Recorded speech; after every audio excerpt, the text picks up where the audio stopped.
जुल्म और सितम की खौफनाक कहानी की शुरुआत होगी। योगी आदित्यनाथ सरकार ने Uttar Pradesh special security force act 2020 को लागू कर दिया है। इसके तहत Uttar Pradesh special security force UPSSF को बिल्ड किया गया है, उसको बनाया गया है। उत्तर प्रदेश सरकार की तरफ से रविवार यानी बीते संडे देर रात को कहा गया है कि उत्तर प्रदेश एसएसएफ मुख्यमंत्री योगी आदित्यनाथ का ड्रीम प्रोजेक्ट है। योगी जी के इस ड्रीम प्रोजेक्ट की सबसे अहम बात यह है कि इस फोर्स के पास वारंट के बिना ही तलाशी लेने का हक होगा और इस फोर्स का कोई भी मेंबर किसी मजिस्ट्रेट के ऑर्डर और किसी वारंट के बिना ही किसी भी इंसान को गिरफ्तार कर सकता है।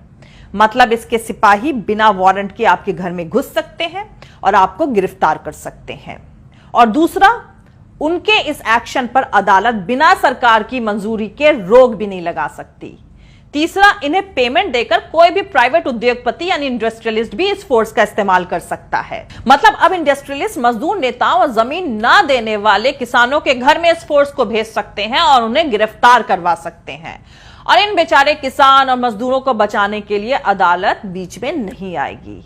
इसके अधिकार यानी इसके राइट्स कानून से भी ऊपर होंगे, क्योंकि अदालत भी सरकार की इजाजत के बगैर एसएसएफ यानी Uttar Pradesh special security force की किसी भी प्रोसीडिंग में इंटरफेयर नहीं कर सकेगी।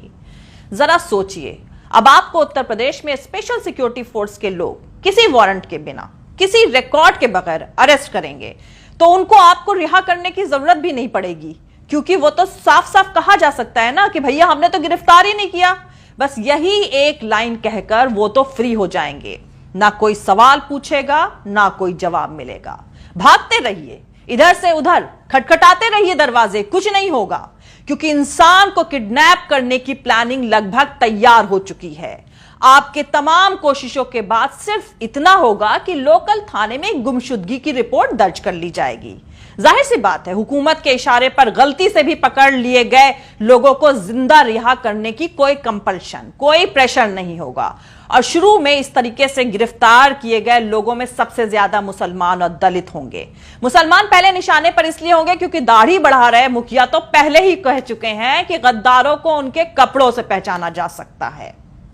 तो दोस्तों, योगी जी के इस ड्रीम प्रोजेक्ट के तहत उत्तर प्रदेश में जो नई पुलिस फोर्स बनाई जा रही है वो एक सियासी मकसद हासिल करने का भाजपा का एक छोटा सा एक्सपेरिमेंट है। अगर भाजपा इसमें कामयाब होती है तो देश में आने वाले वक्त में बहुत कुछ बदलने वाला है।